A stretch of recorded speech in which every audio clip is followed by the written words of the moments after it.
Auditeurs de Radio Matania, c'est le moment de la prédication et celle que j'ai la joie et le bonheur d'introduire est une prédication du pasteur Claude Missindi-Bazi, le pasteur responsable de l'église protestante évangélique Matania, une prédication qui a pour titre le suivant, le face-à-face, évangile ou magie.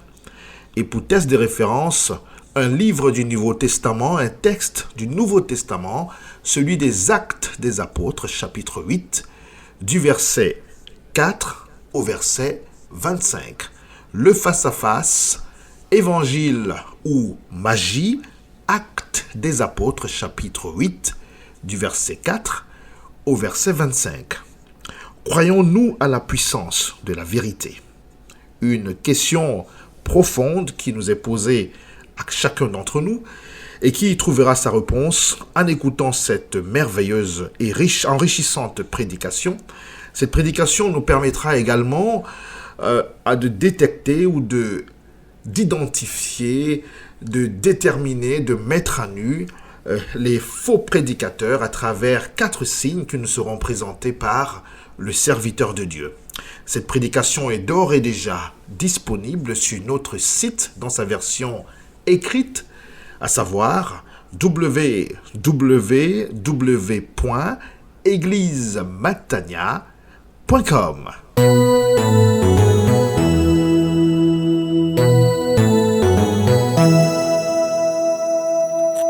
Lisons ensemble Actes chapitre 8.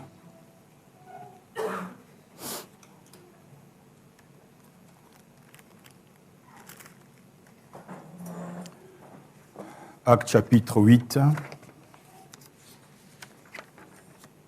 versets 4 à 25.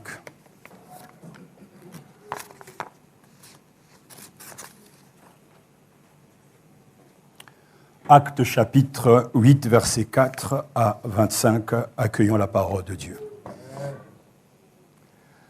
Ceux qui avaient été dispersés allaient de lieu en lieu annonçant la bonne nouvelle de la parole. Philippe, étant descendu dans la ville de Samarie, y prêcha le Christ. Les foules tout entières étaient attentives à ce que disait Philippe. Lorsqu'elles apprirent et virent les miracles qu'il faisait, car des esprits impurs sortirent de plusieurs démoniaques en poussant de grands cris, et beaucoup de paralytiques et de boiteux furent guéris. Et il y eut une grande joie dans cette ville. Il y avait auparavant dans la ville un homme nommé Simon, qui, se donnant pour un personnage important, exerçait la magie et provoquait l'étonnement du peuple de la Samarie. Tous, depuis le plus petit jusqu'au plus grand, l'écoutaient attentivement et disaient « Celui-ci est la puissance de Dieu, celle qui s'appelle la grande ». Il écoutait attentivement parce qu'il les avait longtemps étonnés par ses actes de magie. Mais quand ils eurent cru à Philippe, qui leur annonçait la bonne nouvelle du royaume de Dieu et du nom de Jésus-Christ, hommes et femmes se firent baptiser. Simon lui-même crut. Et après avoir été baptisé, il ne quittait plus Philippe. Et il voyait avec étonnement les miracles et les grands prodiges qui s'opéraient. Les apôtres qui étaient à Jérusalem, ayant appris que la Samarie avait reçu la parole de Dieu, envoyèrent Pierre et Jean. Ceux-ci, arrivés chez les Samaritains, prièrent pour eux, afin qu'ils reçoivent le Saint-Esprit. Car ils n'étaient encore descendus sur aucun d'eux. Ils avaient seulement été baptisés au nom du Seigneur Jésus. Alors Pierre et Jean leur imposèrent les mains et ils reçurent le Saint-Esprit. Lorsque Simon vit que le Saint-Esprit était donné par l'imposition des mains des apôtres, il leur offrit de l'argent en disant « Accordez-moi aussi ce pouvoir afin que celui à qui j'imposerai les mains reçoive le Saint-Esprit. » Mais Pierre lui dit « Que ton argent périsse avec toi, puisque tu as cru que le don de Dieu s'acquérait à prix d'argent. Il n'y a pour toi ni part ni lot dans cette affaire, car ton cœur n'est pas droit devant Dieu. Répands-toi donc de ta méchanceté et prie le Seigneur pour que la pensée de ton cœur te soit pardonnée. » S'il est possible. Car je vois que tu es dans un fiel amer et dans les liens de l'iniquité. Simon répondit, priez vous-même le Seigneur pour moi, afin qu'il ne m'arrive rien de ce que vous avez dit. Après avoir rendu témoignage à la parole du Seigneur et après l'avoir prêché, Pierre et Jean retournèrent à Jérusalem, en annonçant la bonne nouvelle dans plusieurs villages des Samaritains. Amen, amen. Puissions-nous être aussi attentifs que les adeptes de la magie de Simon, mais plutôt être à l'écoute de l'évangéliste, bien sûr, Philippe. Père, bénis ta parole. Gloire et louange à toi pour ce magnifique texte. Nous voulons croire que tu as quelque chose à nous dire. Nous croyons que ta parole, elle est vivante, elle est efficace, elle est puissante, chargée de sens.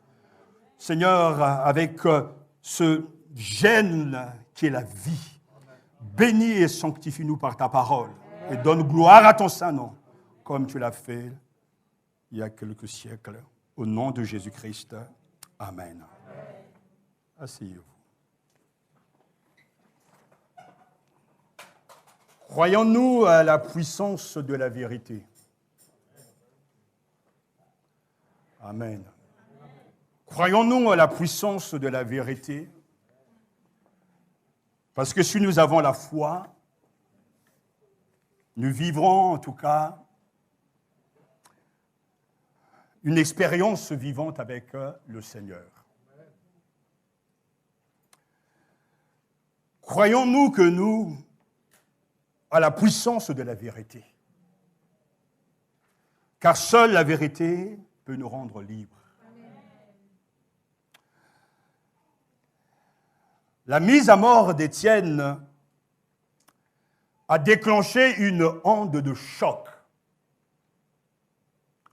dont le résultat est inattendu, une persécution conduite par Saul Sabbat sur l'église de Jérusalem. Actes chapitre 8, verset 3 nous dit, « Quant à Saul, il ravageait l'église. Allant de maison en maison, il en arrachait hommes et femmes et les jetait en prison. » Saul ravageait l'église de Jésus-Christ. Il était déterminé à détruire cette église. Mais il ne se rendait pas compte ce qu'il avait à faire au Seigneur Jésus-Christ lui-même. La providence de Dieu est remarquable. La persécution tourne en bénédiction pour les croyants. Ce passage nous fait découvrir comment, à partir d'une persécution sévissant à Jérusalem, les témoins sont amenés à s'aimer le message de salut en dehors de la ville. Ainsi, grâce à Philippe, la Samarie accueille la bonne nouvelle. Mais vous recevrez une puissance, le Saint-Esprit survenant sur vous, et vous serez mes témoins d'abord à Jérusalem, dans toute la Judée, dans la Samarie et jusqu'aux extrémités de la terre. Actes chapitre 1, verset 8. L'Église telle qu'elle a été voulue par Jésus va porter l'Évangile jusqu'aux extrémités de la terre. L'Évangile est destiné à toutes les nations. Il doit être proclamé dans toutes les langues. C'est ce que le Seigneur veut, a toujours voulu. Il a fallu donc une bonne dose de persécution pour que les témoins se lèvent, pour répondre à l'appel et au projet de Dieu. À Jérusalem, rempli du Saint-Esprit, fraîchement rempli, ils pouvaient se contenter de rester ensemble, de chanter des louanges. Mais le Seigneur avait dit, jusqu'aux extrémités de la terre, vous serez mes témoins. La bonne nouvelle qu'apporte Philippe, c'est le royaume de Dieu, en la personne de Jésus, reconnu comme Messie. Simon, lui aussi, va recevoir cette bonne nouvelle. Et Actes chapitre 8, verset 4, on nous dit « Ceux qui avaient été dispersés allaient de lieu en lieu annonçant la bonne nouvelle de la parole. » C'est quelque chose, n'est-ce pas? Cette petite phrase n'a l'air de rien, mais c'est une vraie bombe, une vraie révolution. C'est le début de la grande expansion missionnaire de l'Évangile. Et c'est la persécution que l'a provoquée. Au détour d'une phrase, nous sommes en train de vivre un événement historique considérable, le moment où l'Église sort des frontières du judaïsme pour devenir universelle. Dieu a pensé aux autres et pas seulement aux Juifs. Alléluia. Et ce qui est surprenant, c'est que le Saint-Esprit est descendu. Mais en même temps, les témoins doivent annoncer la bonne nouvelle, c'est-à-dire la parole de Dieu. On dit souvent que le livre des Actes des Apôtres pourrait être appelé les livres de l'Esprit Saint. Mais je dirais que le livre de l'Esprit Saint est de la parole. Parce que Luc prend le temps de mettre en avant la puissance de la parole. L'avancée de la parole est liée à l'action de l'Esprit. Et dès la résurrection, alléluia, les apôtres ont été institués en témoins de la parole. Vous serez mes témoins.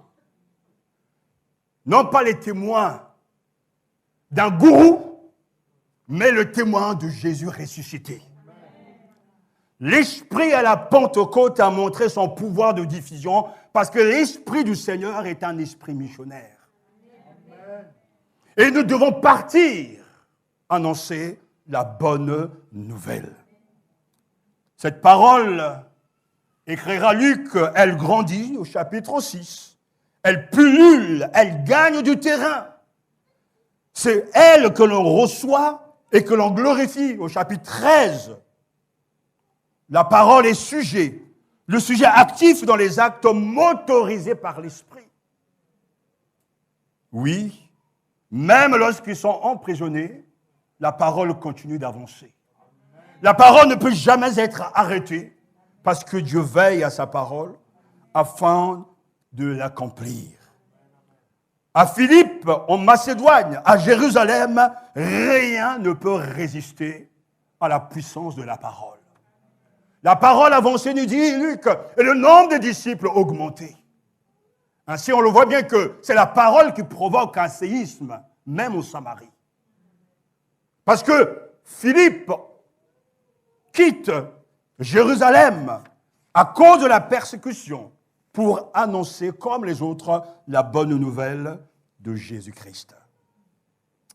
Ce que Luc veut nous dire et que nous devons retenir ce matin, c'est que la parole de Dieu, elle est vivante.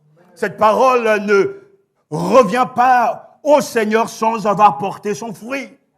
Comme l'écrira Ésaïe chapitre 55, verset 11, comme la pluie et la neige descendent des cieux, ils ne retournent pas sans avoir arrosé, fécondé la terre et fait germer les plantes, sans avoir donné de la sémence au semeur et du pain à celui qui a faim. Ainsi en est-il de ma parole, qui sort de ma bouche et ne retourne point à moi, sans avoir exécuté ma volonté et accompli mes desseins. Ésaïe chapitre 55, versets 10 à 11, d'où cette question, croyons-nous à la puissance de la vérité? Croyons-nous réellement que cette parole est la parole de Dieu? Parce que tout vient de là. Le christianisme n'est pas admirable, comme l'a écrit quelqu'un, parce que ces agents seraient des héros ravissants, mais parce qu'ils sont les porteurs d'une parole admirable. C'est vrai, quand nous annonçons cette parole, quelque chose se passe.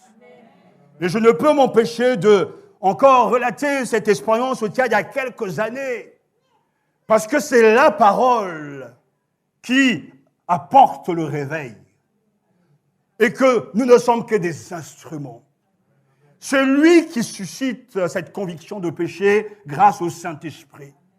C'est lui qui donne l'assurance du salut. C'est cette parole, c'est elle justement qui donne la vie. Et je me souviens, oui, il y a quelques années au Tchad, quand dans ce petit village, la parole a été annoncée par un jeune homme qui avait une conviction et qui a toujours une conviction, qui a grandi et qui a cru, parce qu'il y a des expériences qu'on ne pourra jamais répéter et que certains ne pourront peut-être pas voir parce qu'ils n'ont pas la foi. Mais j'ai vu ce que la parole est capable de faire. Là, alors qu'on arrivait dans ce petit village pour évangéliser, pour y enseigner, le Seigneur m'a enseigné une très grande leçon. Parce que avant le rassemblement, avant justement l'événement, le missionnaire que nous avons accueilli m'a pris et puis m'a emmené. Et nous avons tourné, en tout cas dans le village, et j'ai vu des gens venir avec leur sac sur la tête. Et certains ont dormi dans la brousse pour être là. Et ce soir-là, en repartant,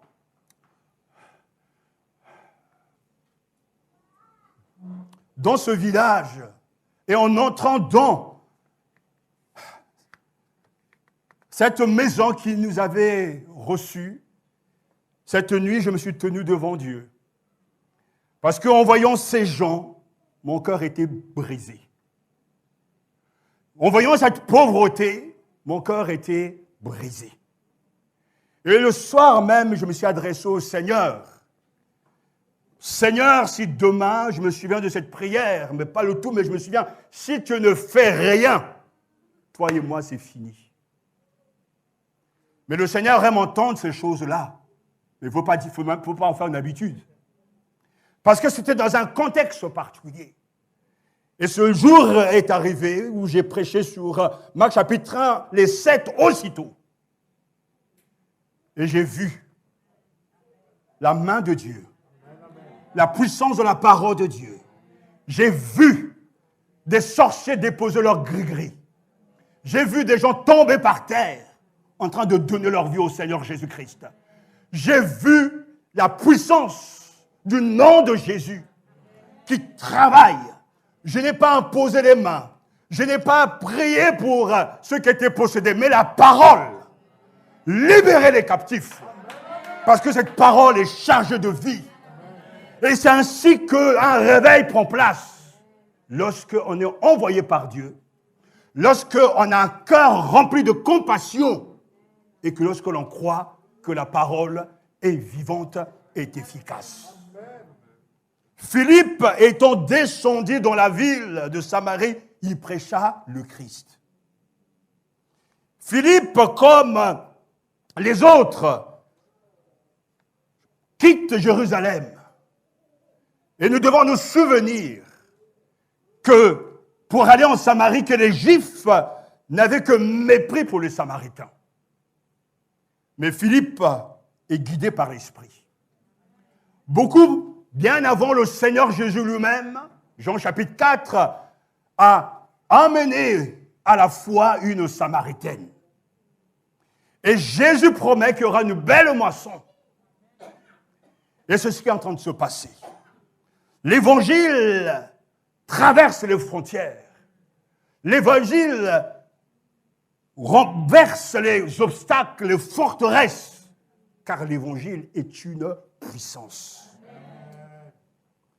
Quand Jésus a annoncé la bonne nouvelle à la Samaritaine, Jean chapitre 4, versets 39 et 40, nous dit, plusieurs Samaritains de cette ville crurent en Jésus à cause de cette déclaration formelle de la femme.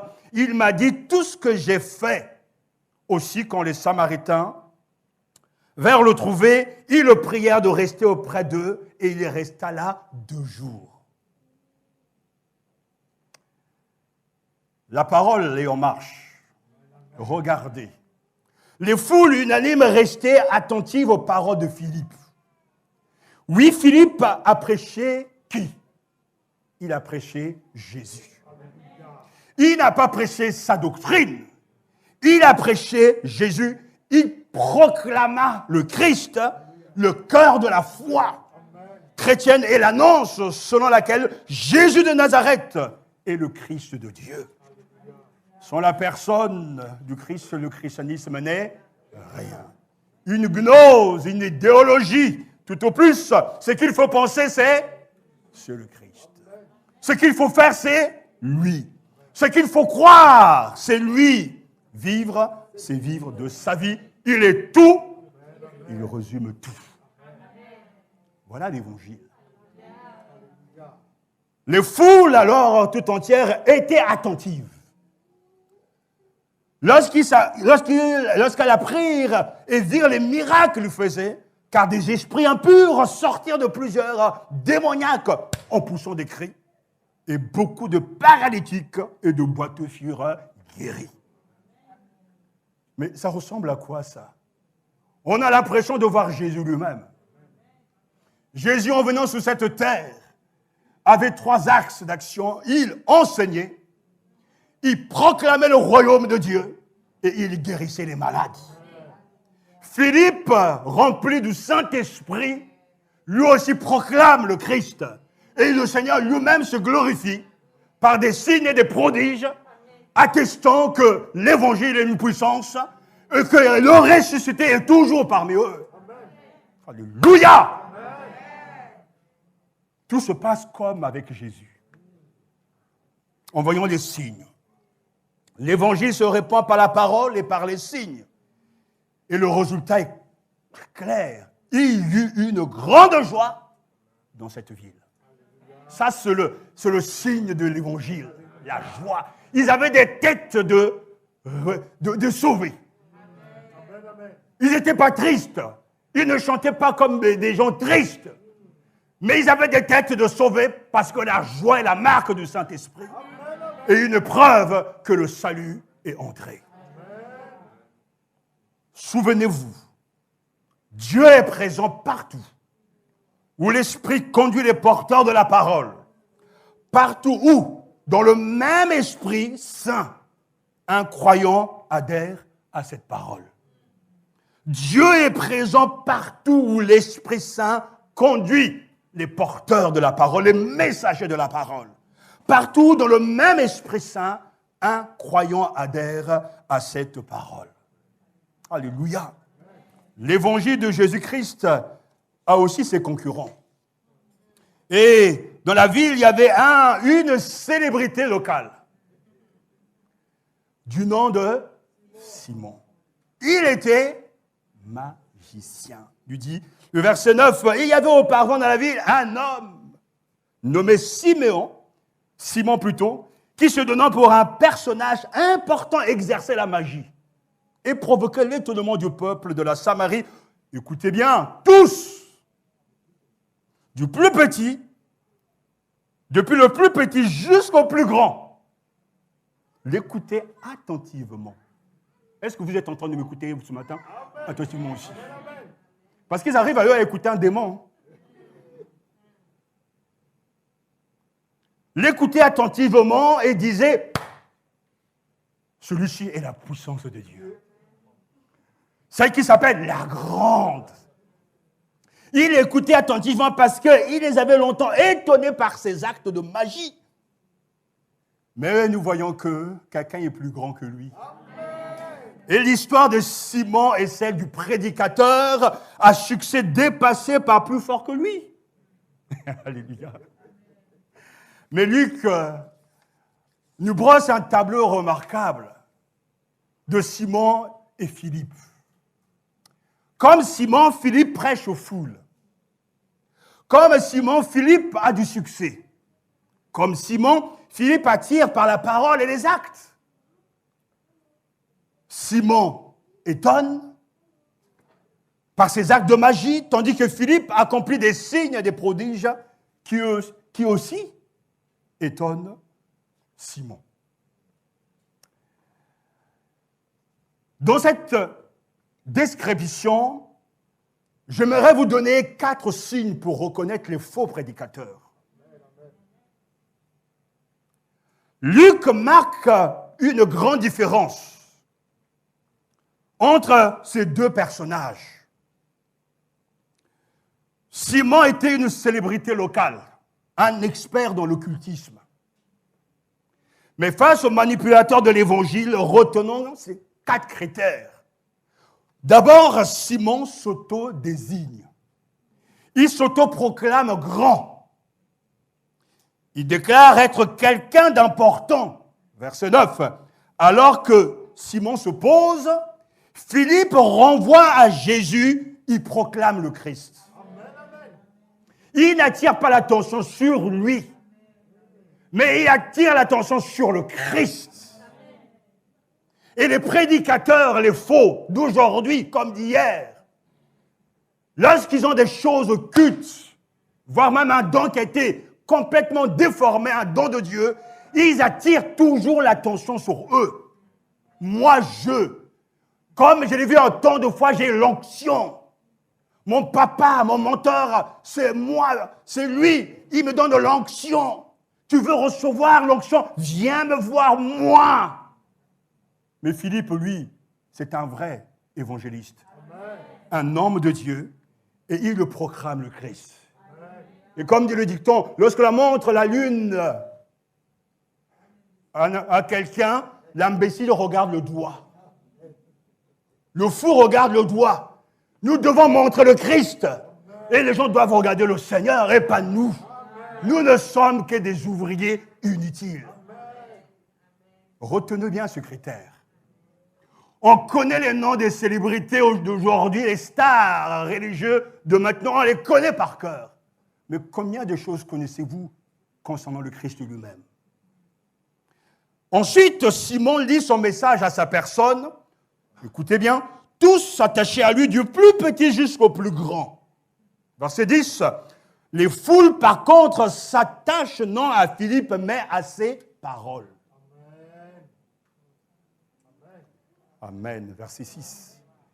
Non pas à sa personne. Il faut aimer le prédicateur, bien sûr, mais il faut s'attacher à la parole de Dieu. Et c'est une réalité de nos jours même. Il y a des fois des choses que j'entends, des choses que j'en recite, même du par cœur, sans mesurer et comprendre le degré de ce qu'ils sont en train de dire. Parce qu'ils l'ont entendu, tel prédicateur qui est grand, soi-disant, selon les critères du moment, lui, il doit être écouté parce que dans son église, il y a 5000 membres, 10 000 membres, et ne parlons pas justement de ses adeptes. Ça et là, qui ne cesse de le vanter. Que Dieu nous garde. De ne pas s'attacher à l'homme, mais de s'attacher au Seigneur et à sa parole. Il y a une distinction très claire ici, parce que c'est la différence entre le gourou et le prophète. Le prophète part de la part de Dieu pour amener le peuple à Dieu et Dieu au peuple. Le gourou s'approprie les gens, les âmes et voire l'argent. Comme je l'ai dit, Simon se prêche lui-même. Il prétendait être. Philippe, au contraire, proclame le règne d'un autre. Et le nom d'un autre, il leur annonçait la bonne nouvelle du règne et du nom de Jésus-Christ. Verset 12. Retenez bien ce troisième critère. Et sondez vos prédicateurs. Et enfin, après son baptême, Simon propose aux apôtres d'acheter la faculté d'octroyer l'Esprit Saint, versets 18 et 19, mais lui est répondu que celui-ci ne pète qu'un don. On ne peut pas acheter le Saint-Esprit. C'est encore du business pour Simon le magicien. Mais j'attire votre attention que cette star, que cette célébrité locale, serviteur de Satan, du diable, ne fait pas peur à Philippe. Philippe, un homme rempli de l'esprit et de sagesse.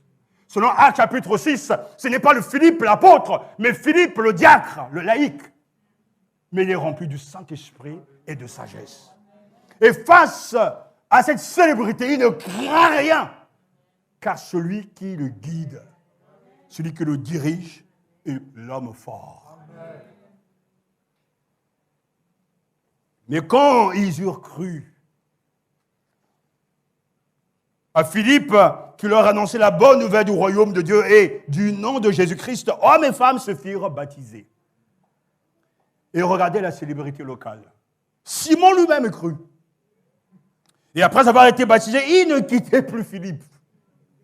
Et il voyait avec étonnement, le même mot qu'il utilisait, lui qui est étonné va être étonné. Les miracles, les grands prodiges qui s'opéraient, alléluia, le Seigneur sauve ceux qui sont aveuglés par Satan. Mais Simon crut. La grande différence, c'est que le peuple, ils ont cru. En quoi? Ils ont cru ce que Philippe disait. C'est-à-dire, ils ont cru les paroles de Dieu. Mais concernant Simon, le texte est clair. Ce même mot, en grec pistéo, il crut. Mais il a cru. En qui, en quoi? C'est très important. Parce que nos églises sont bourrées de croyants. Simon est-il converti? Mais Paul avertit que même Satan lui-même se déguise en ange de lumière. Qu'est-ce qu'une vraie foi? Le catéchisme de Hendemer répond, ce n'est pas seulement une connaissance certaine par laquelle je tiens pour vrai tout ce que Dieu nous a révélé dans sa parole.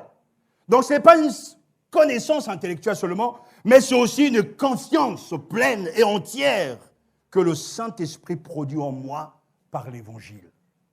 Et qui m'assure que ce n'est pas seulement aux autres, mais aussi à moi que Dieu a offert la rémission des péchés, la justice et le salut éternel, par pure grâce, par le seul mérite du Christ. Alléluia. Et oui, c'est ça la foi. Simon crut, mais il n'était pas sauvé. Ensuite, les apôtres qui étaient à Jérusalem ayant appris que la Samarie avait reçu la parole de Dieu, envoyèrent Pierre et Jean. Ceux-ci, arrivés chez les Samaritains, prièrent pour eux afin qu'ils reçoivent le Saint-Esprit. Car il n'était encore descendu sur aucun d'eux. Ils avaient seulement été baptisés au nom du Seigneur Jésus. Alors Pierre et Jean leur imposèrent les mains et ils reçurent le Saint-Esprit. Cette imposition de main ne veut pas dire que pour recevoir le Saint-Esprit, on doit vous imposer les mains. Recevoir Jésus, croire, c'est tout ce qu'il nous faut. En confessant ses péchés, le Saint-Esprit vient. Parce que la conviction du péché est l'œuvre du Saint-Esprit. Mais ce geste est très important d'un point de vue historique, car les apôtres en imposant les mains et que le Saint-Esprit tombe sur les Samaritains, c'est un témoignage que les apôtres intègrent dans l'Église de Jésus-Christ, des païens.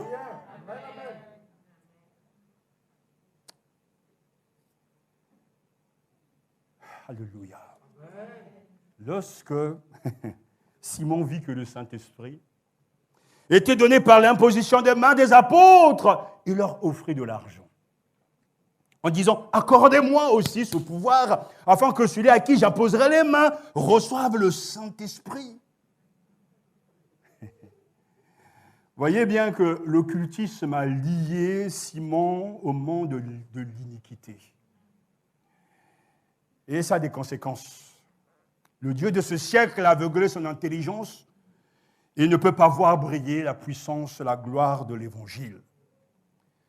Mais dans ce livre des Actes, frères et sœurs, l'argent est un vrai problème. Plutôt le profit. Judas est mort à cause de quoi? De l'argent. Il a voulu gagner de l'argent sur le dos de Jésus. Ananias et Saphira, chapitre 5, ils sont morts de quoi? De l'argent encore. Ils ont vendu leur terrain, ils ont gardé une part, ils ont monté au Saint-Esprit. Et monsieur et madame sont partis tous les deux ensemble, bien unis, au début jusqu'à la fin, en enfer. Ils sont bien morts. Ça, c'est bien un couple uni. Mais Acte chapitre 16 nous parle aussi d'une servante qui avait un esprit de python. C'est encore un problème d'argent. Parce qu'il dit il est écrit qu'une servante qui avait un esprit de python et qui, en devinant procurer un grand profit à ses maîtres, va au-devant de nous.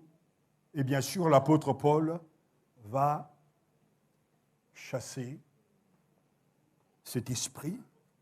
C'est encore de l'argent, le profit. Et toujours dans Actes chapitre 19, il y a un nommé Démétrius orfèvre. Alors là, ça m'a fait vraiment rire. Fabriquer en argent des temples de Diane et procurer à ses ouvriers un gain considérable. Il les rassembla avec ceux du même métier et dit, oh homme, écoutez, c'est marrant comme tout.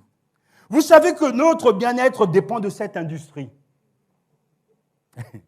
Et vous voyez et entendez que non seulement à Éphèse, mais dans presque toute l'Asie, ce Paul a persuadé et détourné une foule de gens en disant que les dieux faits de main d'homme ne sont pas des dieux. Oh, ils cassent notre business.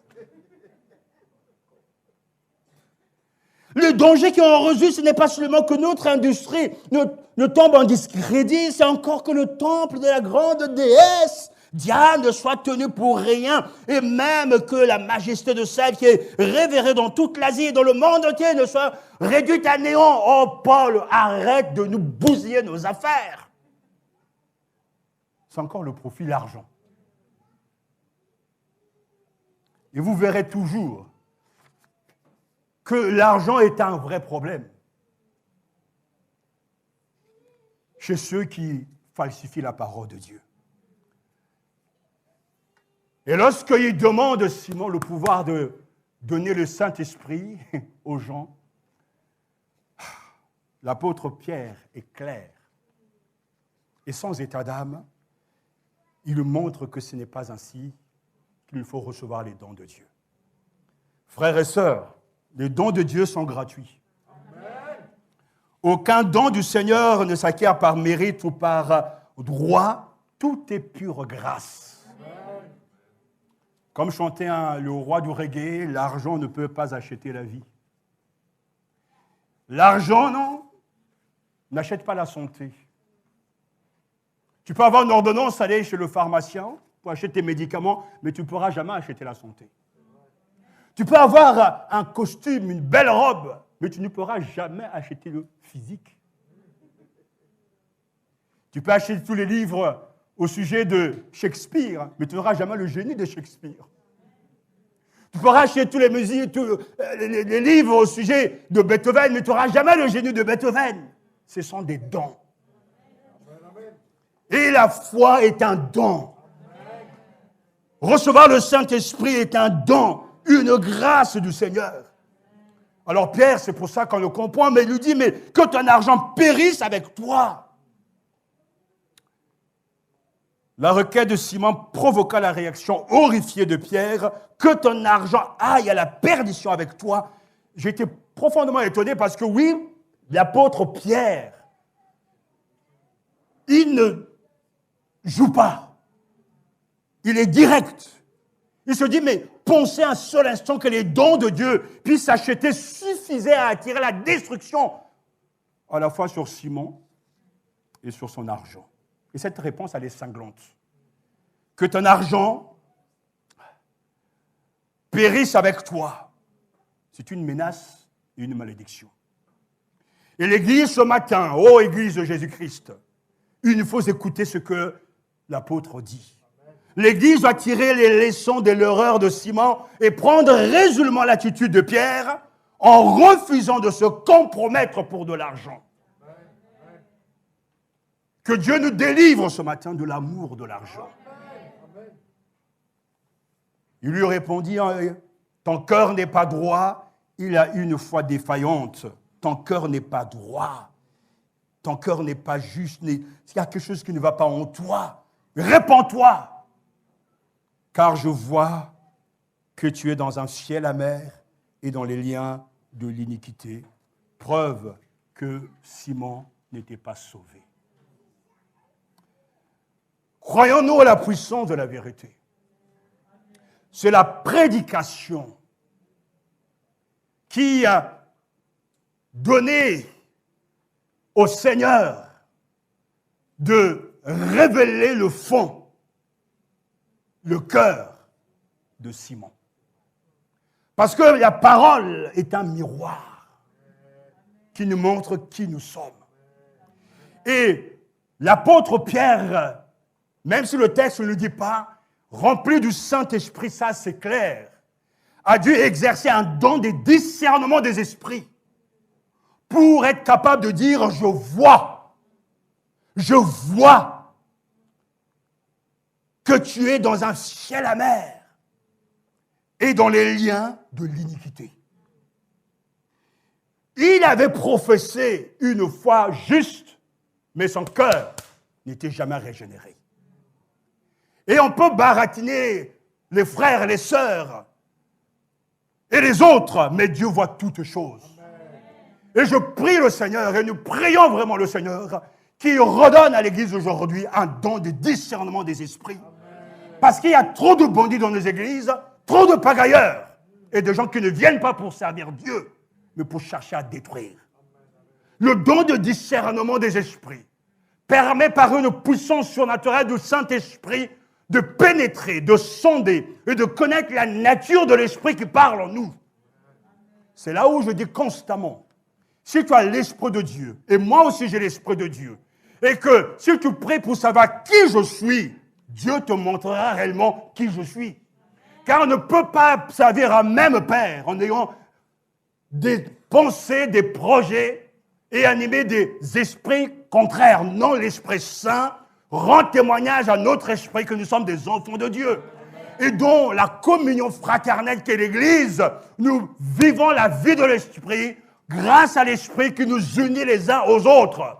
Donc il n'y a pas place aux malices et à ce poison, comme Pierre le dit, parce qu'il a su voir ce que Moïse avait dit beaucoup plus tôt, Deutéronome chapitre 29, verset 18, qu'il n'est donc pas chez vous un homme, une femme, une famille ou une tribu dont le cœur se détourne aujourd'hui du Seigneur, notre Dieu, pour aller servir les dieux de ces nations, qui n'est pas chez toi, qui n'est pas chez vous, la racine d'une plante produisant du poison ou de l'absinthe.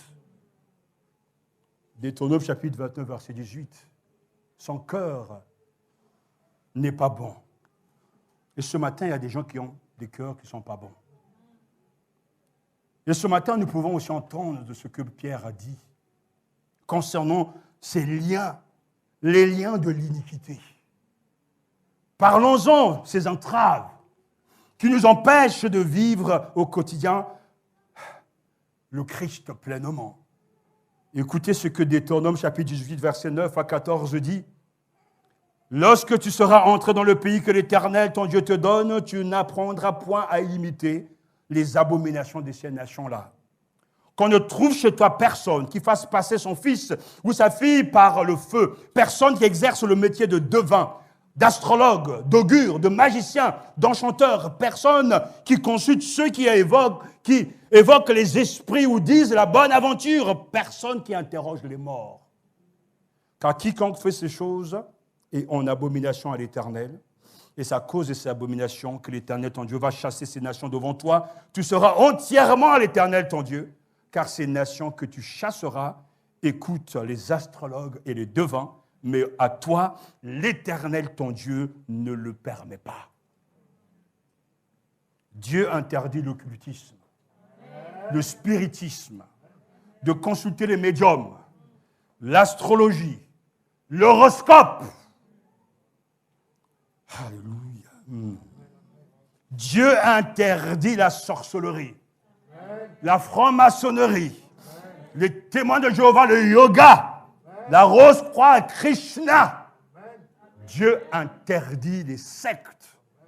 Si un homme, une femme ont l'esprit d'un mort ou un esprit de divination, ils seront punis de mort et on les lapidera, leur sang retombera sur eux.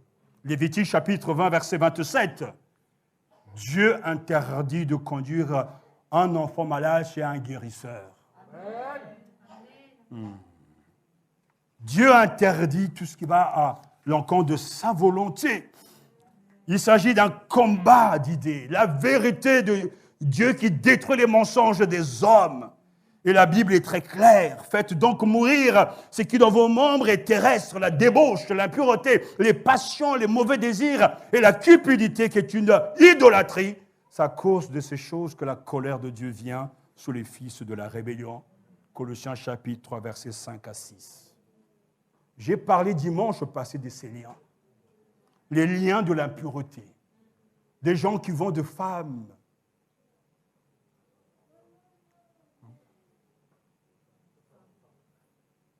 Même d'hommes aussi. Qui passent leur temps à collectionner des femmes ou des hommes. Les liens de l'impureté. De ces mariages, plutôt ces relations sexuelles hors mariage. Il y a ces liens du mensonge. S'il y a bien un lien que j'ai vu de manière incroyable, c'est le mensonge. Il y a des gens qui sont remplis de mensonges. Ils n'arrivent jamais à dire la vérité. C'est souvent même une demi-vérité. Mais le père du mensonge, c'est qui? C'est le diable. Ils sont liés par le mensonge. Ils montent constamment du matin au soir. Ce sont des liens. Tous, nous sommes des pécheurs et nous pouvons mentir. Et dans l'exemple que j'ai illustré la dernière fois, parlant justement de ce cow-boy, avec son lasso sur son cheval et ses bottes et éperon, lorsque il veut humilier quelqu'un, il lance son lasso et il arrive à encercler totalement la personne et le cow-boy tire le lasso. Mais n'oubliez jamais que le cow-boy n'est pas le lasso. Le lasso, c'est un lien, quelque chose qui enferme et qui ne te donne pas d'avancée. Ça peut être l'impudicité. Tu peux avoir des pensées pour une personne, c'est pas bien. Mais le fait de ruminer ses pensées, de passer à l'acte, ça devient un lien. Tu peux regarder une image une fois sans y faire attention et tu détournes la tête, tu demandes pardon au Seigneur. Mais quand on regarde la même image, tu finis par créer une pensée. La pensée suscite des émotions. Les émotions vont susciter une habitude et l'habitude devient un lien. Je ne bois pas, j'aime pas l'alcool, mais de temps en temps, lorsqu'il y a la fête, je fais semblant. Et on me donne un demi-verre de vin, je suis cadavré par terre. Donc, ce n'est pas mon truc. Mais je vous dis, je vous montre que je peux prendre un verre de vin, ça passe. Lorsqu'à la fête, on se réjouit. Mais il y a des gens, un verre de vin, ça ne suffit pas. La moitié d'une bouteille de vin, ce n'est pas suffisant. Et c'est carrément toute la bouteille. Et après 2 bouteilles. Et 2 fois même, j'ai vu quelqu'un au pays, c'est carrément le casier. Casier de bière. Et vous voyez en train de tituber. Ces gens, au début, ça peut être quelque chose de tout à fait insignifiant, mais à force de répéter, ça devient un lien. Et ce lien crée une habitude. Et tu as beau prier à chaque fois pour reconnaître quelqu'un qui est lié, dit, mais je n'y arrive pas, je m'y attendais pas. Mais parce que la personne est liée. La personne est liée par le mensonge. Une fois en passant, tu peux mentir, tu demandes pardon au Seigneur, le Seigneur te pardonne et te délivre. Mais tu ne peux pas continuer à mentir tout le temps.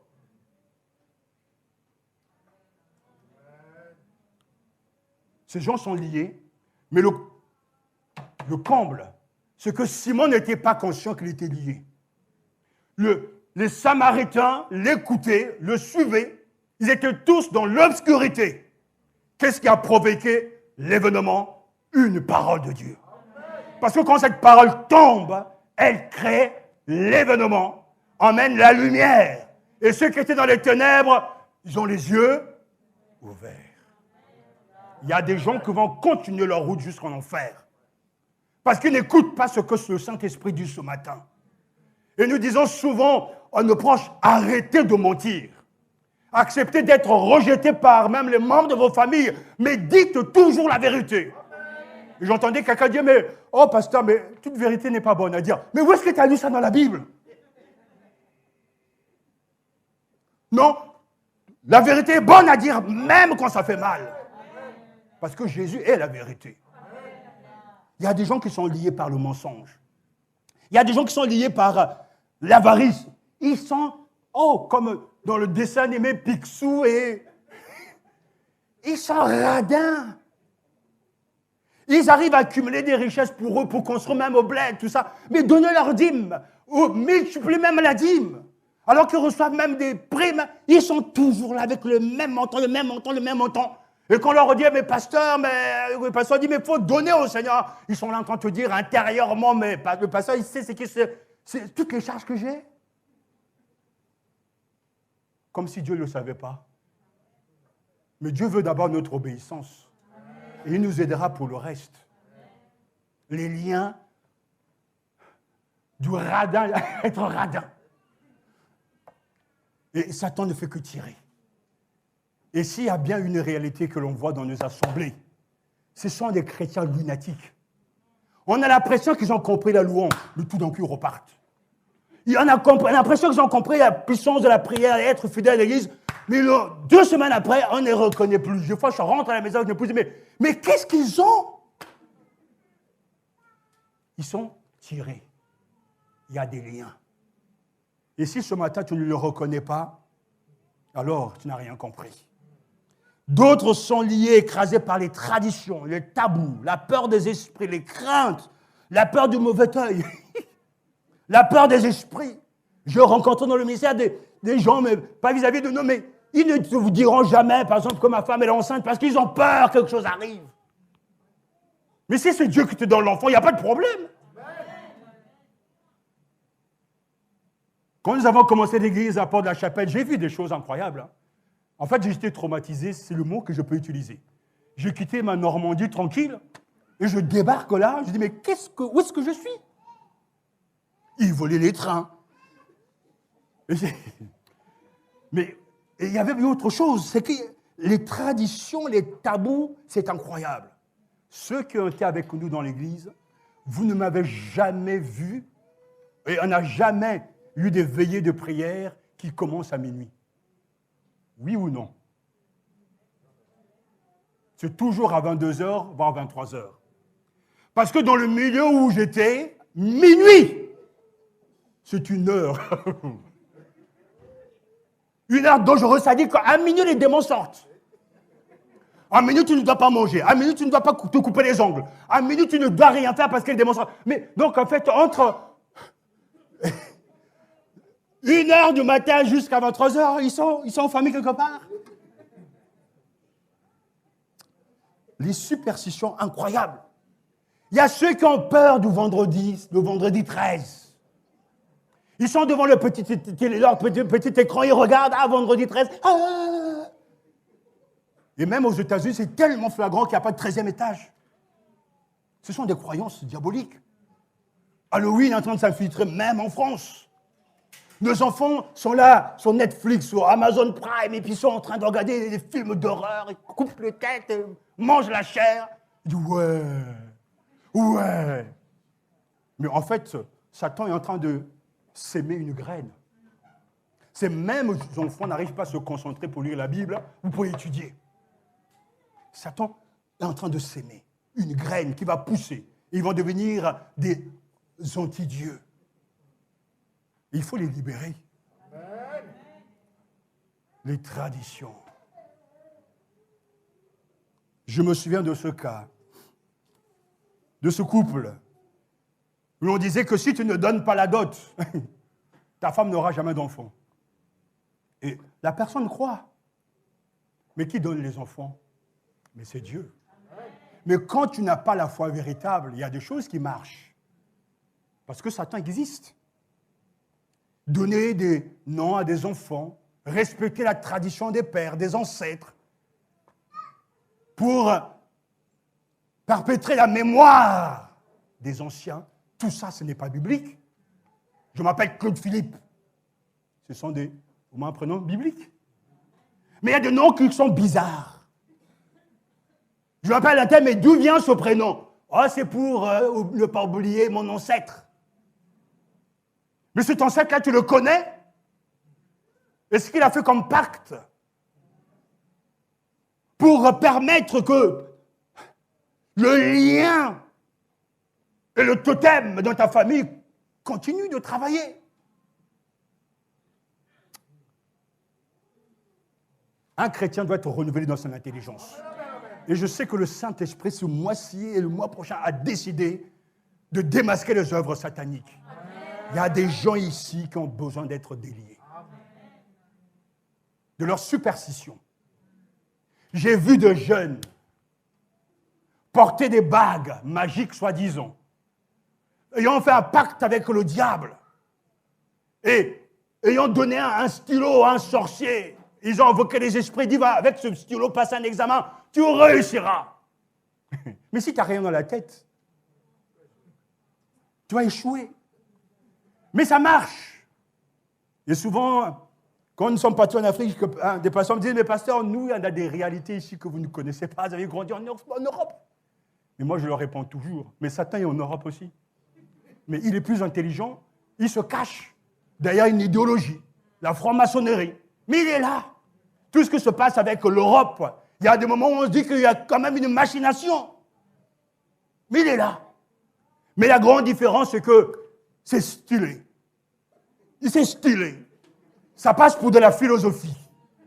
Et quand même notre président arrive à faire voter la loi pour prolonger l'IVG et mettre ça dans la Constitution européenne, tout le monde dit bravo. Et quand on dira c'est pas possible, on dit mais lui, de toute façon, il est encore au Moyen-Âge. On doit avancer. Tout est une idéologie. Mais une idéologie satanique. J'entendais le ministre des Affaires étrangères dire, voilà, on a vendu plus de 40 rafales. Et moi, j'étais là, donc je te dis, mais il est content de ça? Mais ça va tuer des gens. Une idéologie. Il y a quelques années, mon ami Michel pourra le confirmer, on ne pouvait jamais voir un homosexuel à la télévision, mais aujourd'hui, on ne se cache plus.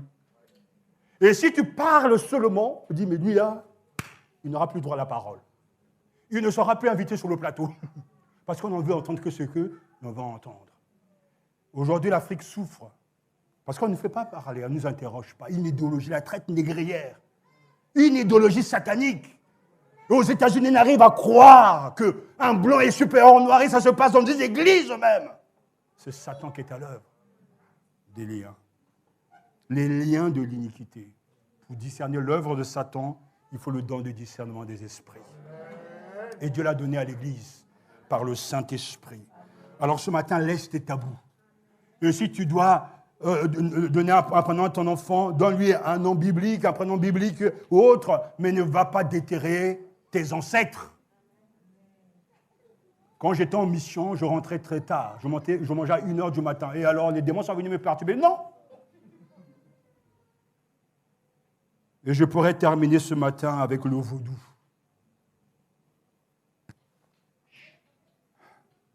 On parle toujours, lorsqu'on parle de vaudou, on pense aux Haïtiens.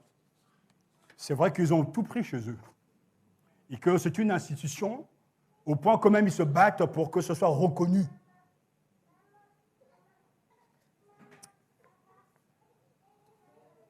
Dans les églises, le vaudou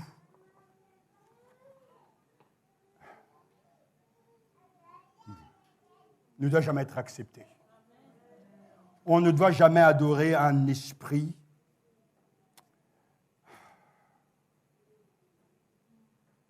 on ne doit jamais croire à ces choses-là.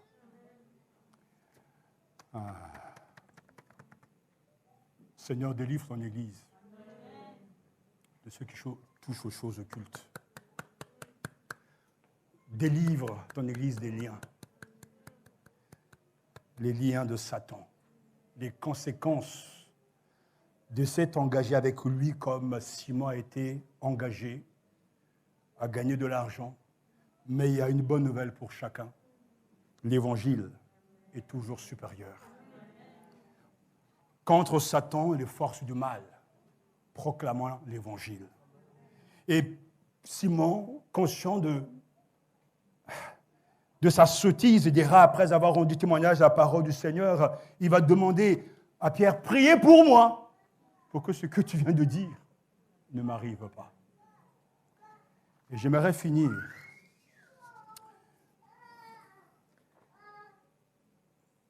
en demandant au Seigneur de déterrer, de mettre à nu ces liens. Et je dirais cette tolérance,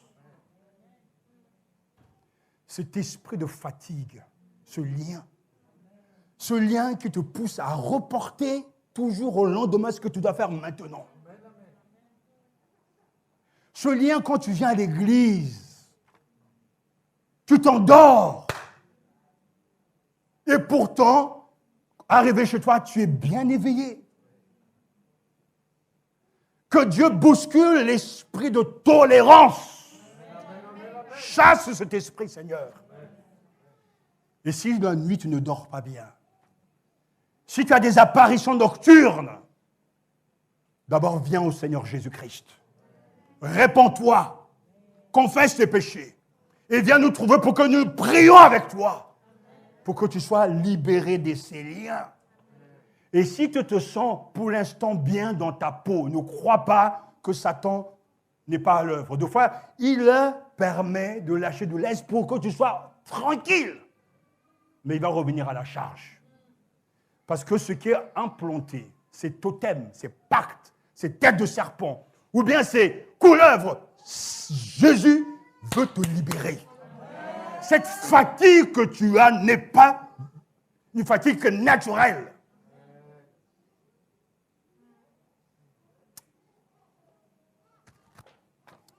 Croyons-nous à la puissance de la vérité ce matin. Seigneur, je vais être libre. Mais je t'en supplie, ne confesse pas des choses pour les confesser. Que la lumière du Seigneur brille, éclaire ta face. Pouvoir resplendir la gloire de Jésus-Christ. Que cette lumière pénètre jusque dans ton passé pour te montrer là où tout a commencé. Ou peut-être les siens t'ont donné au malin et tu n'arrives pas. Cette colère que tu as, cette colère qui déborde, que tu n'arrives pas à maîtriser et qui donne accès au diable, Jésus veut t'en libérer.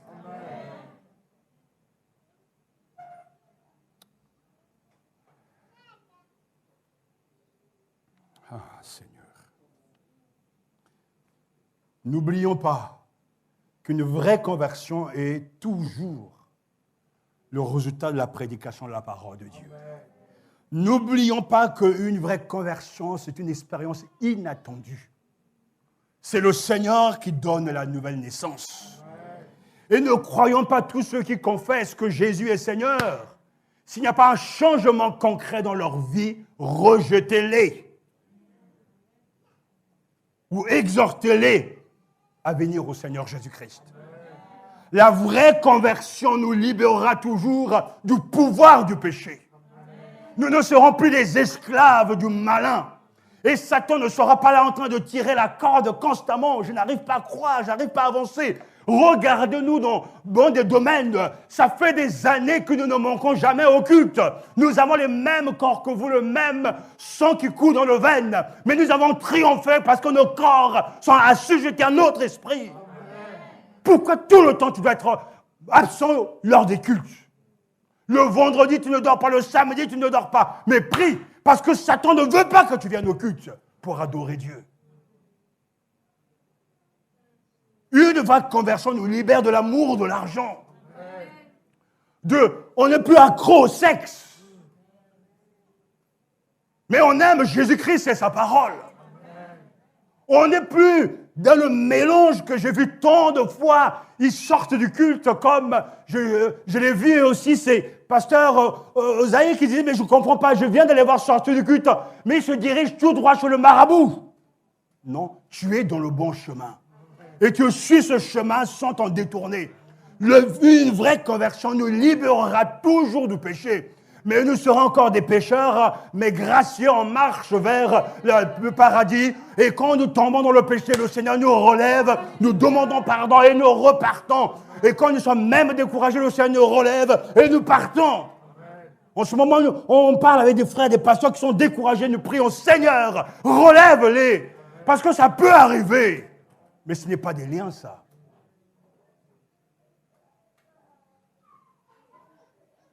Une vraie conversion nous libérera toujours de la fausse théologie. Parce qu'il y a des doctrines de démons aujourd'hui et les gens sont très friands de ces choses. On veut écouter ce que l'on veut. Mais Philippe a prêché le Christ. Et Christ seul et Christ toujours et constamment le Christ. Mettez-le devant vos yeux. Et comme notre sœur, comme tu as dit, c'est aussi l'image du Dieu invisible, le premier-né d'entre la création. Alléluia. Mettez-le devant vos yeux. Lisez vos Bibles, je vous en supplie. Et que le Saint-Esprit renouvelle votre intelligence. Je parlais avec un chrétien, il me disait, mais pasteur, je vis des choses incroyables. Je sais qu'il y a ça qui existe. Je dis, mais écoute, ce que tu vis, c'est vrai, ça peut être vrai. Mais quand tu veux interpréter les événements de ta vie, commence avec la Bible. Et ne pars jamais de ton expérience. On m'a dit que le sorcier tue dans le quartier ou dans le village. Mais d'abord, je dis, lis ta Bible. Est-ce que c'est écrit quelque part que le sorcier a ce pouvoir? Il n'a pas ce pouvoir. Commence avec Dieu et descend vers le sorcier et non pas du sorcier vers Dieu. C'est pas comme ça se passe. Oh Seigneur.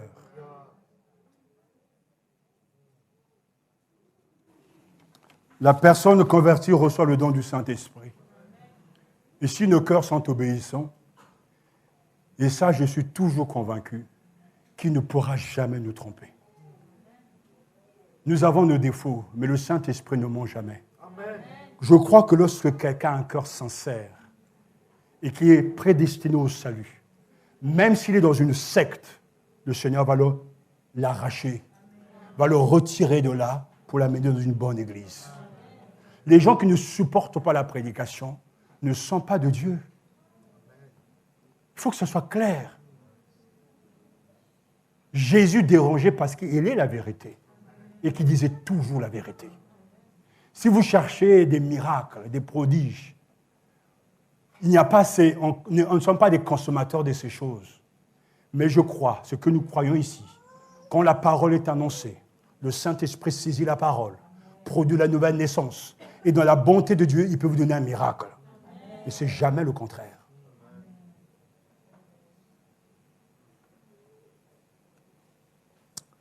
Que Dieu nous accorde sa grâce et qu'il nous délivre. Alléluia. Croyons-nous à la puissance de la vérité. Oui, Seigneur. Levons-nous et prions.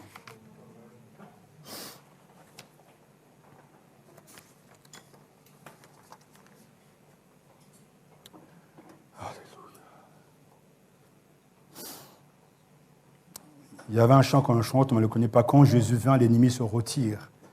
Il dit un mot et son pouvoir n'est plus. Mais chantons ensemble ce cantique, Jésus, Jésus, Jésus. Quelque chose se passe lorsqu'on t'appelle.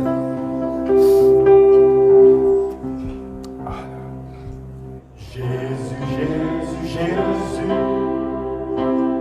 Jésus, Jésus, Jésus. Quelque chose se passe quand je t'appelle. Jésus, Jésus, Jésus. Alléluia. Jésus, Jésus, Jésus. Quelque chose se passe quand je t'appelle. Jésus, Jésus, Jésus. Jésus, Jésus, Jésus. Quelque chose se passe quand je t'appelle. Jésus, Jésus, Jésus. Alléluia. Jésus, Jésus, Jésus. Quelque chose se passe quand je t'appelle. Alléluia.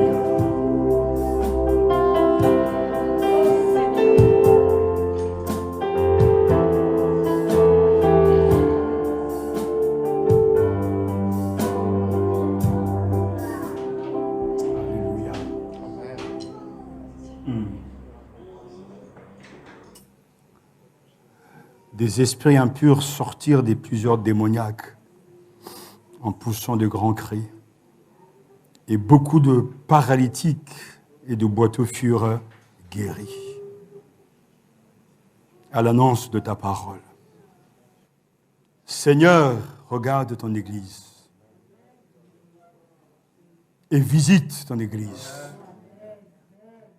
Tu es venu pour détruire les œuvres de Satan.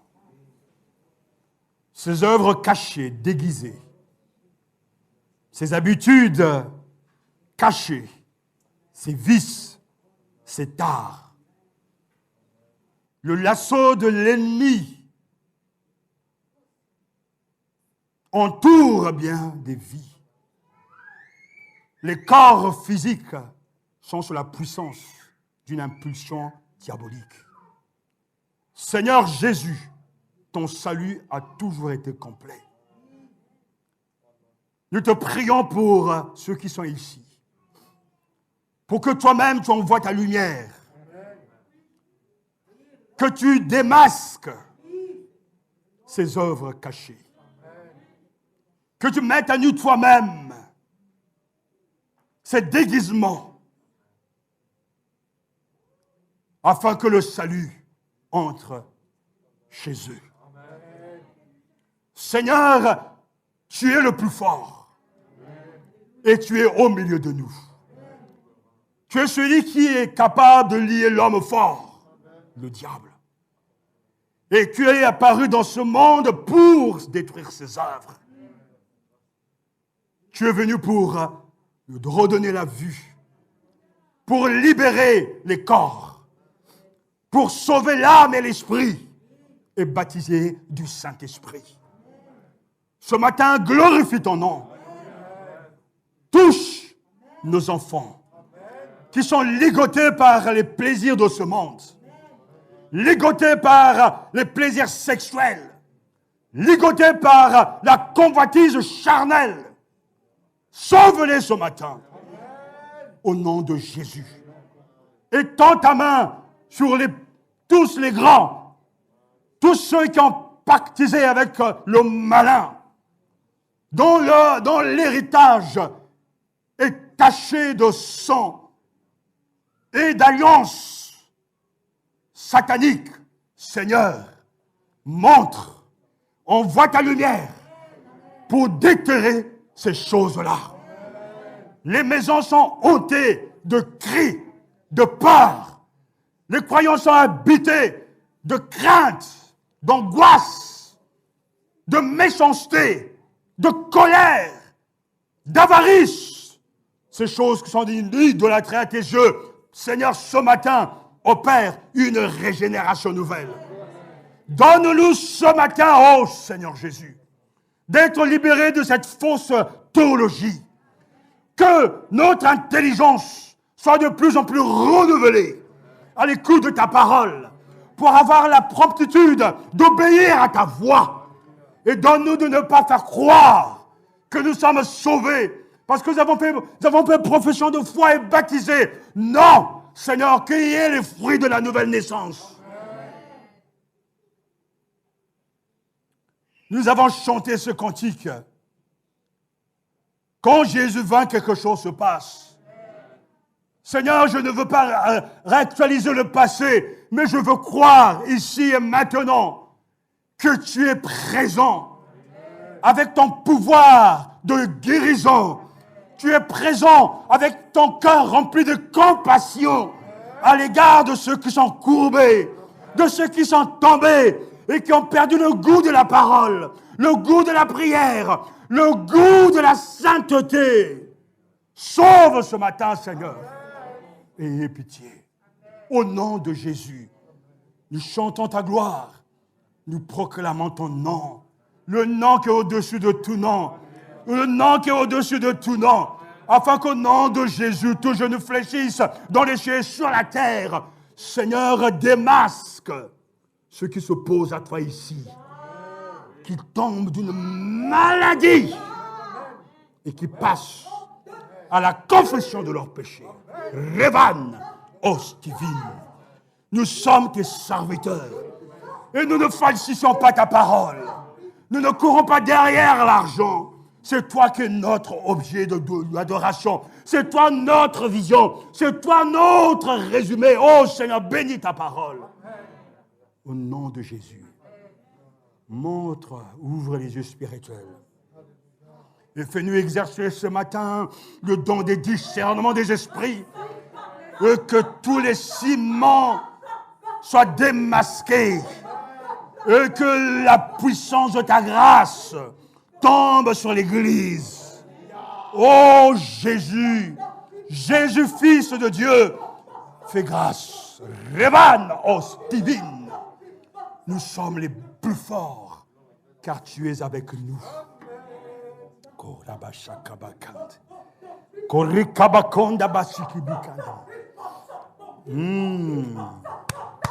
Fais ton œuvre ce matin. Ne laisse partir personne. Seigneur. Revan.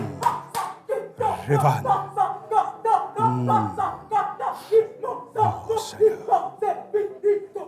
Korakabakarashi-kabakandas.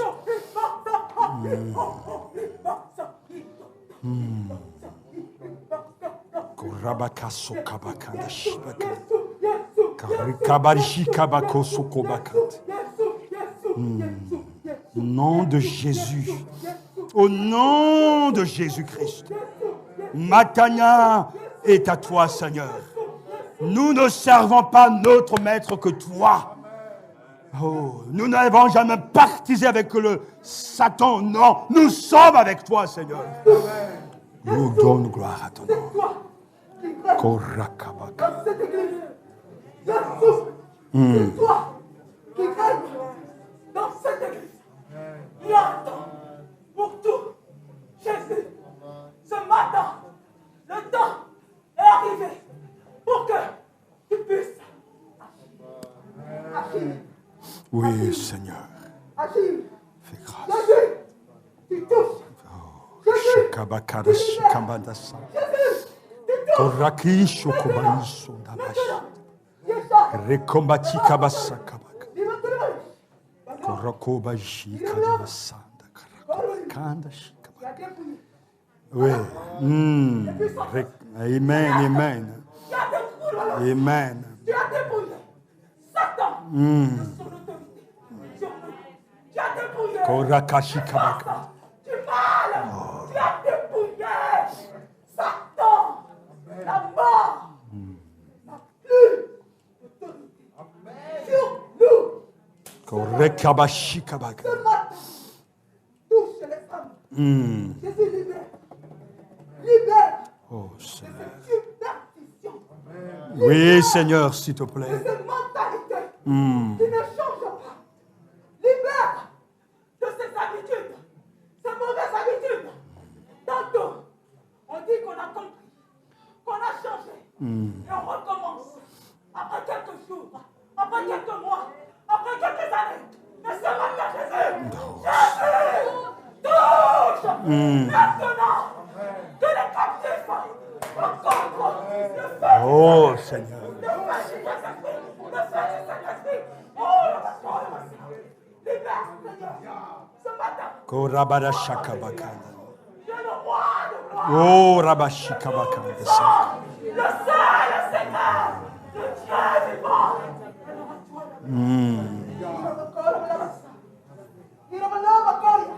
Ce cœur endurci depuis tant d'années. Seigneur. Ce cœur ce matin rencontre ta puissance. Korashikabakanda. Puissance pour libérer. Alors libère. Touche. Korashikabakanda. Jésus. Jésus. Oh Jésus, Fils de Dieu. Amen, amen. À celui qui peut faire au-delà de ce que nous demandons ou pensons, à lui soit la gloire. Seigneur, j'ai fait ma part. Voici ton troupeau. Fais comme tu veux dans leur vie. Et ceux que tu as prédestinés au salut, je sais que tu les as déjà touchés, sauvés et fait passer des ténèbres à ta lumière. De la puissance de Satan à la puissance de Dieu. Car telle est ta volonté, toi qui nous as déliés par la puissance de ton sang, à toi la gloire. Voici ton troupeau. Prends-le en charge, Seigneur, et continue ton travail. Et que cette semaine, Seigneur, soit une semaine de repentance. Tu donnes des rêves, des songes pour discerner les portes d'accès, les portes ouvertes à Satan. Tu donnes des occasions de parler aux grands-parents, aux anciens, pour détecter les œuvres de sataniques, afin qu'au nom de Jésus-Christ, le lien soit coupé, que la victoire de la croix soit vécue dans sa totalité, et que les peurs, les craintes de manquer de quoi que ce soit, soient vaincues par une foi vivante, une confiance inébranlable en toi, et que notre attachement à toi et à ta parole soit une réalité. Donne à chacun ici et aux autres la réalité de la parole de Dieu, la réalité du royaume des cieux. Au nom de Jésus et pour la gloire de ton Saint-Nom, pour la gloire de ton Saint-Nom, non pas un homme, Seigneur, mais à toi seul est la gloire. Nous ne sommes que des ouvriers. Recevez ce matin la bénédiction du Seigneur Jésus. Recevez ce matin le renouvellement de l'onction dans vos vies. Par la puissance du Saint-Esprit, va chanter en esprit. Va en Samarie, dans ta ville, dans ton quartier, proclamer le Christ. Et n'aie pas peur, car il t'accompagnera toujours. Oh, et regarde par la foi la moisson de Dieu. Regarde la récolte de Dieu. Et célèbre par la foi la victoire de l'agneau, de celui qui est assis sur le trône et qui a vaincu. Nous marchons par la foi et non par la vue. Au nom de Jésus. Amen.